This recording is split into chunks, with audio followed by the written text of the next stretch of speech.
It's been a year of quickly evolving and ongoing conflict, with war creeping up in its third year in Ukraine, over 1 year in Gaza, and a surprise end to the war, which was a long-running civil war in Syria with the ousting of Bashar al-Assad. There's been no shortage of global conflict, and in the weeks and months ahead, how are these likely to play out? We're joined now by John Simpson, BBC World Affairs editor. John, good morning. Good morning, Pat. How are you? Good. Now, I want to talk about the collapse of Damascus and how quickly it happened. Were you expecting that something like this could happen? No, I have to say I didn't have any expectation of it. And I'm not alone.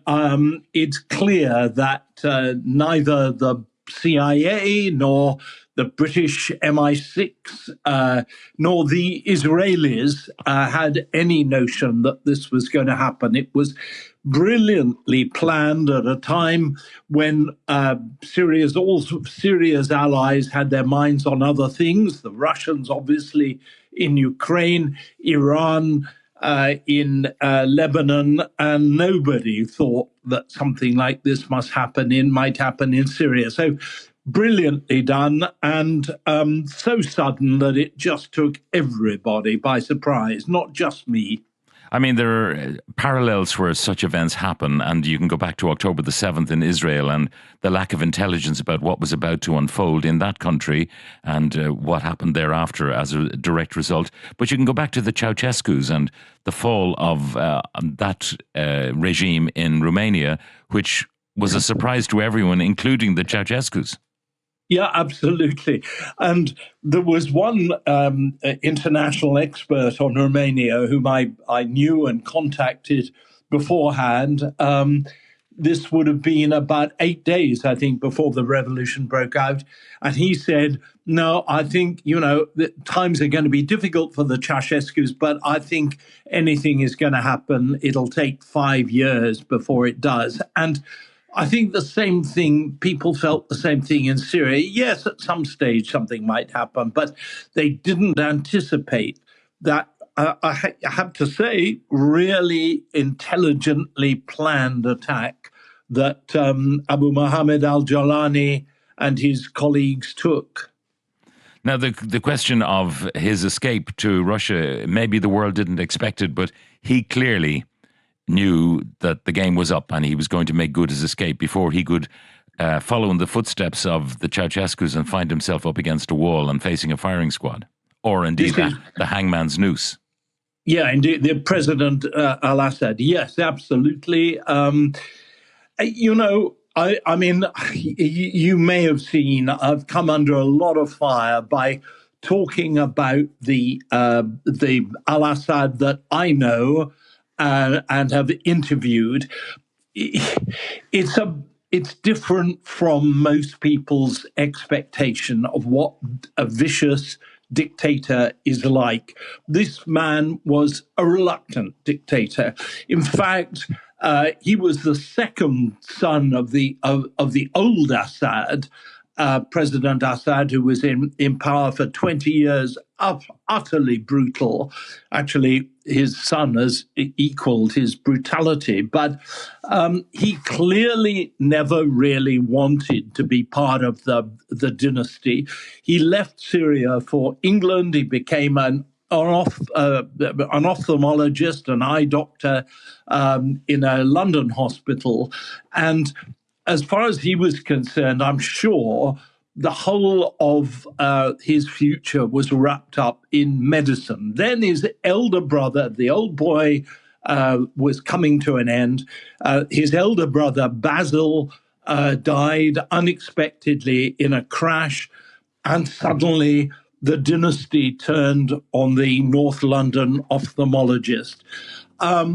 He always seemed to me to be apologetic, meek, quiet, always listening to what other people said, not the kind of figure that, the Stalin figure, the Hitler figure, not even like his father, the old al-Assad.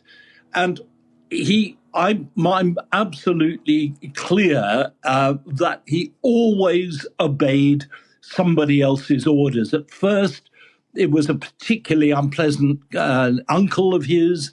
And then it was the Russians, and the Russians told him what to do. He didn't have the moral strength to stand up and say, this is wrong, I'm not doing this. I mean, for a doctor, an eye doctor, to be in charge of so much use of chemical weapons, for instance. I mean, he must have known what those chemical weapons were doing to the eyes of people that were affected by them. But he kept on doing it because he was, in the old traditional sense, only obeying orders. Yeah. People somehow don't like to think that. They want to think that he was an evil character who drove the whole thing forward. And merely to suggest that that might not be true, brings you into a certain amount of whatever about his personality and his meekness and the fact that he didn't have any moral backbone to say no to the people who were running his prisons and executing people and disappearing people, the buck stops with him. Oh, absolutely. And it will do.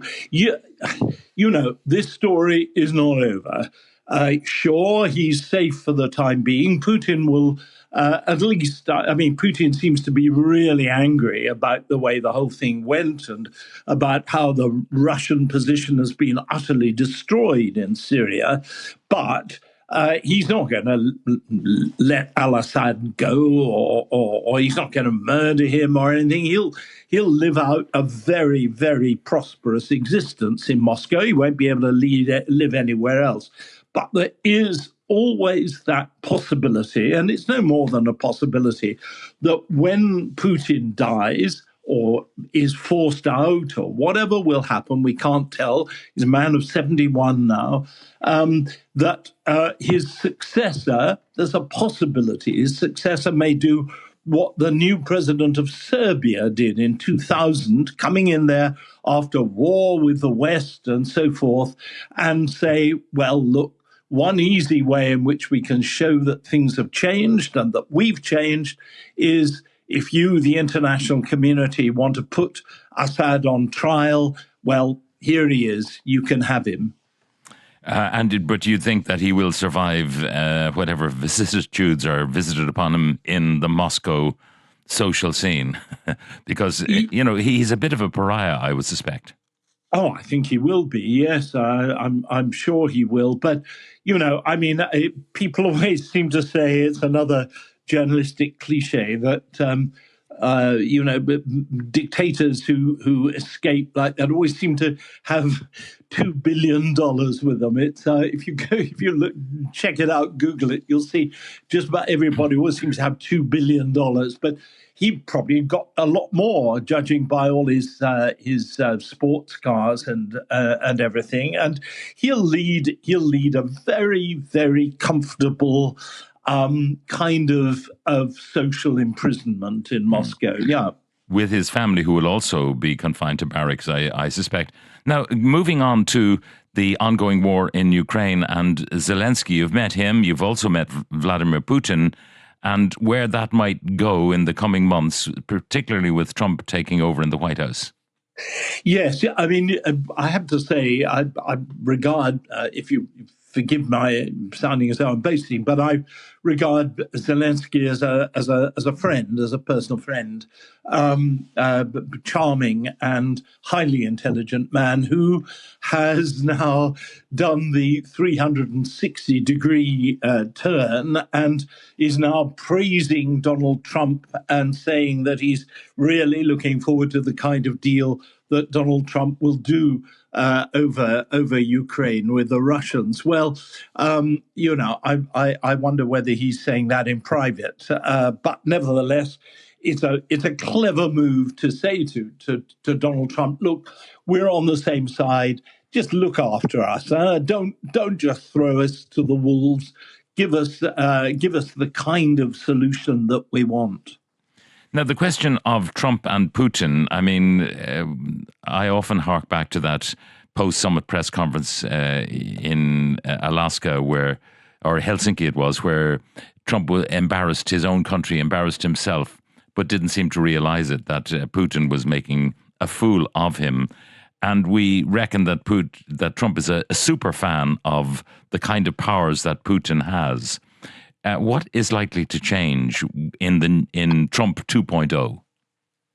Well, I can't see that will change, Pat. I mean, he does have this. Trump does have this kind of rather unhealthy interest and appreciation of strong men of different kinds. He likes the tough guy, and he's called, as you know. I mean, you're referring to those embarrassing moments when he talked about Putin as a genius and so forth. Well, Putin is a highly intelligent and able man, but genius he isn't. And he's got interests which are wholly different from Trump, anything Trump might have. But it does look as though that relationship will flourish when Putin greets a newly elected and newly installed President Trump.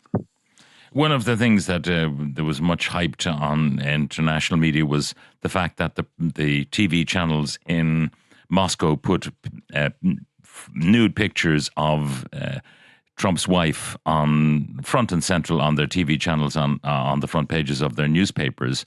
And maybe we misunderstood it here. Russians may have been saying, wow, look at how gorgeous Trump's wife is. Wish we had one of those. Or were they laughing? I think they were laughing. I mean, the interesting thing about the media in Russia, sure, there are 2-3 channels which are pumped out with things that even Russians find embarrassing.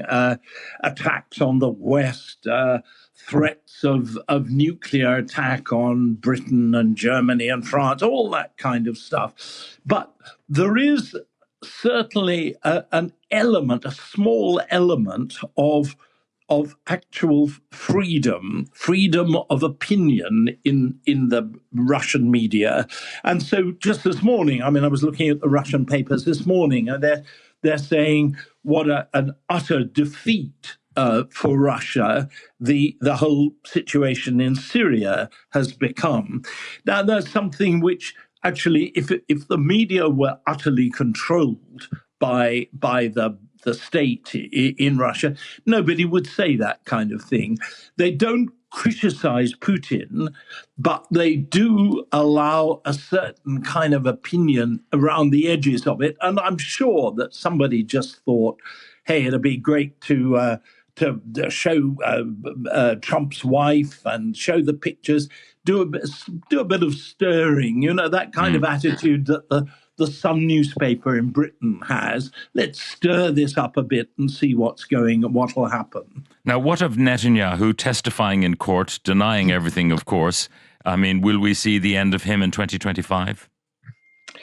I very, very much doubt it. I mean, he's on a knife edge politically, of course, and all Israeli politics are always fraught with the possibility that somebody will pull out of the coalition and bring it all crashing down. But I mean,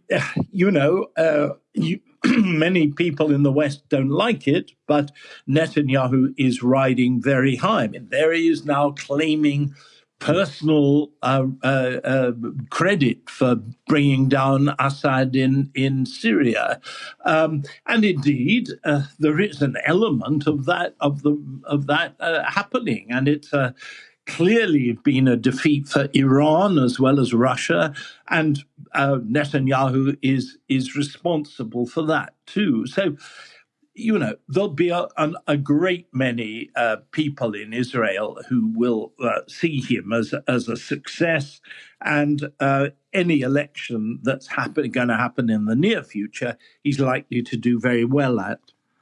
So, John, will we see an end to some of these conflicts, which, in Syria, hopefully some sort of stability, at least in the short term? Gaza, Lebanon, there is a sort of peace there. And Ukraine, will Ukraine get some respite from what's been happening to them? Well, I think that Ukraine, to start off there, I think that will be, it won't be a just end to the war as far as Ukraine's concerned, but it will be an end to the war. The key thing will be, can Trump negotiate some form of guarantee with Russia that it won't come back and ask for more in a year or so's time? And that I very, very much doubt. But for now, yes, I think we're looking towards a ceasefire there.